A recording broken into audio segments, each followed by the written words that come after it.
Bryce, coming into this year for your final college football season, talk about kind of stepping into the shoes of Jeffrey Bassa, a guy who was really a 2-year leader on this defense, and now you're the most experienced guy in that linebacker room. Yeah, it's I just try to be the same guy I was last year and the year before. Nothing changes. Just go about my business the same way, stick to my process, and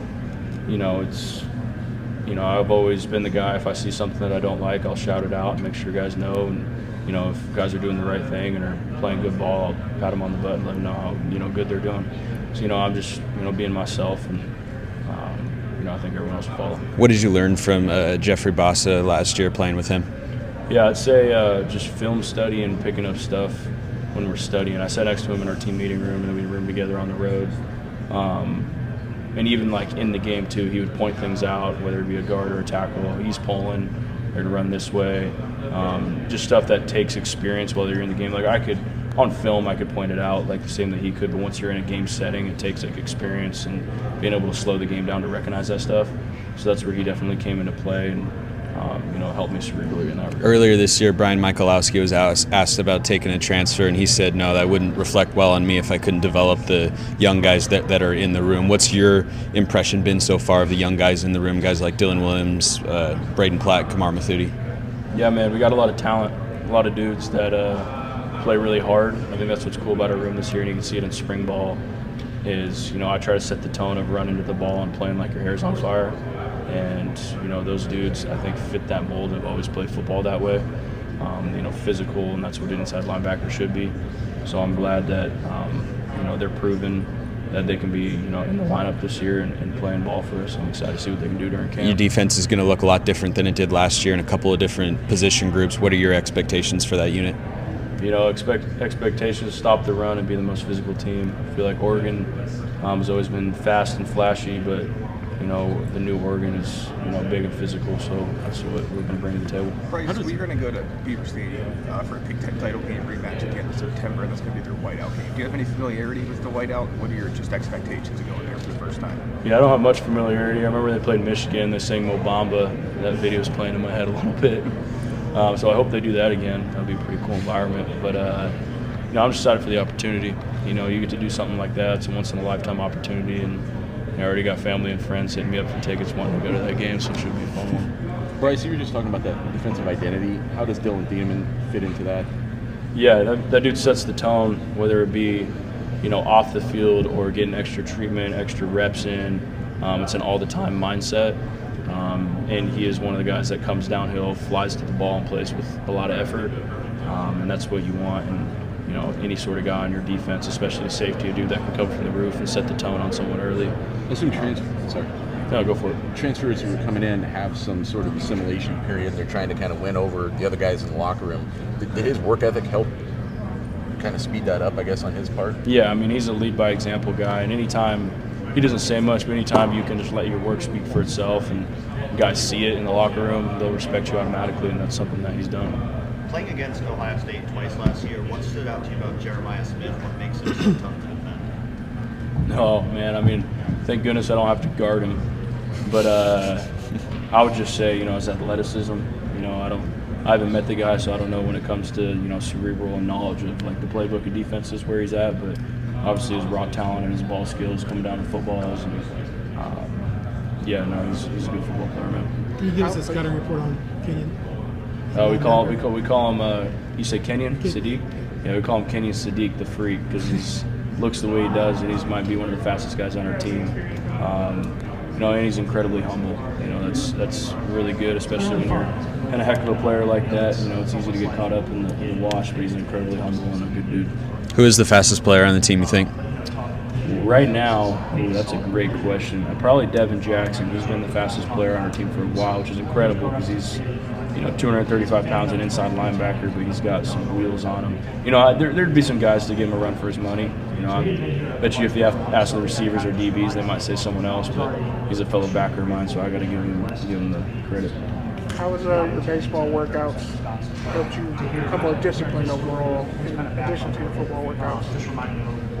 Yeah, they're two very different games, but I think baseball, you have to be more patient. You got to let the game come to you. stuff doesn't just happen overnight, which football, it doesn't either.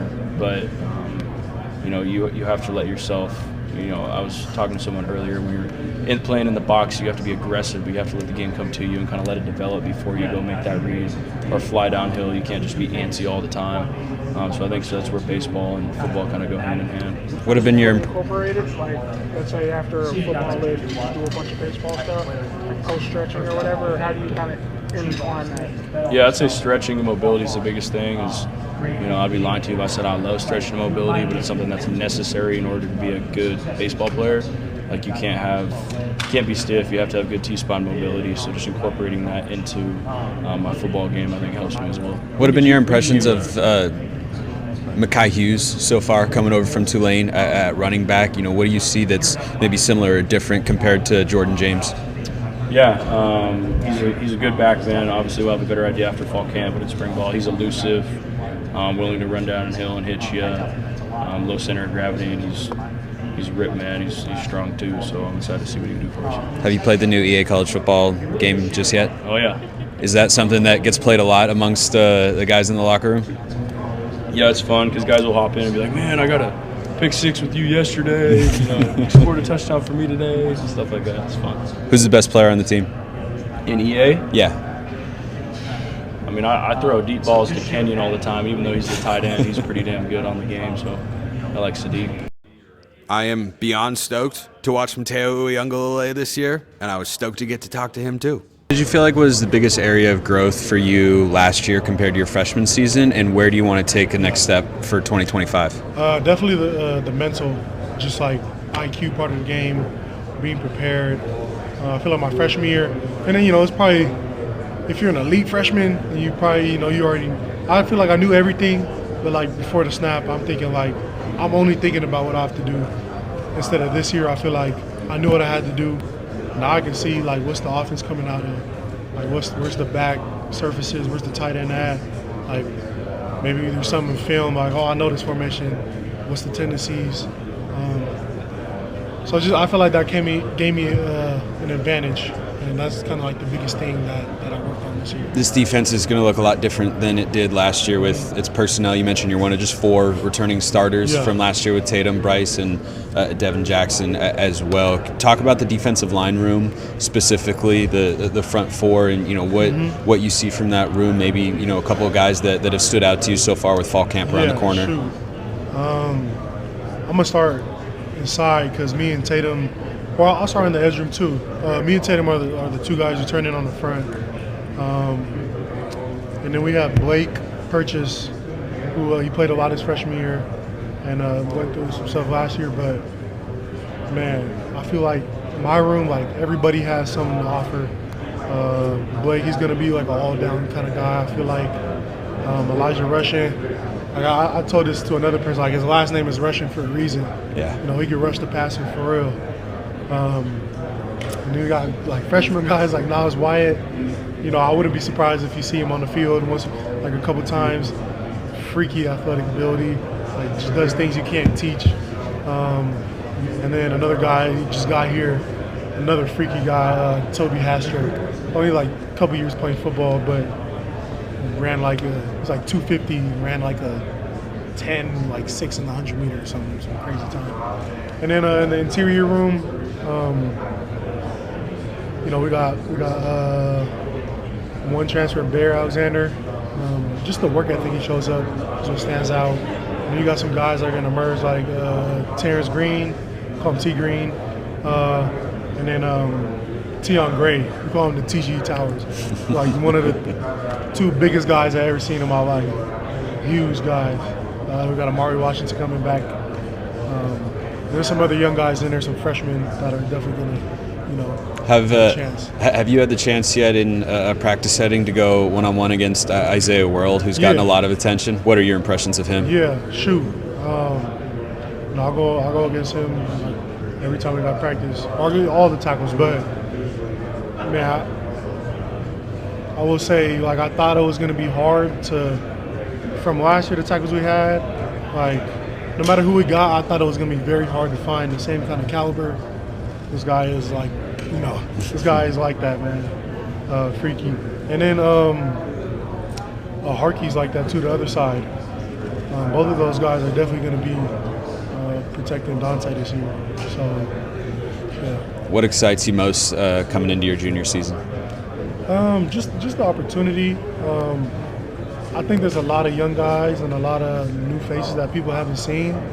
Really talented and really good players, and like they're just going to emerge on the scene out of nowhere. Kind of all positions around on both sides of the ball. And I'm just excited for them to get a chance to make their name.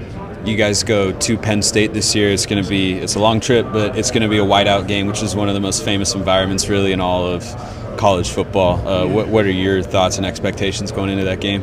I'm just excited for it. I know it's going to be fun. I know it's going to be crazy. I know it's going to be loud. I'm just, it's a blessing to be on that kind of stage and have that opportunity to play on that big of a stage like that.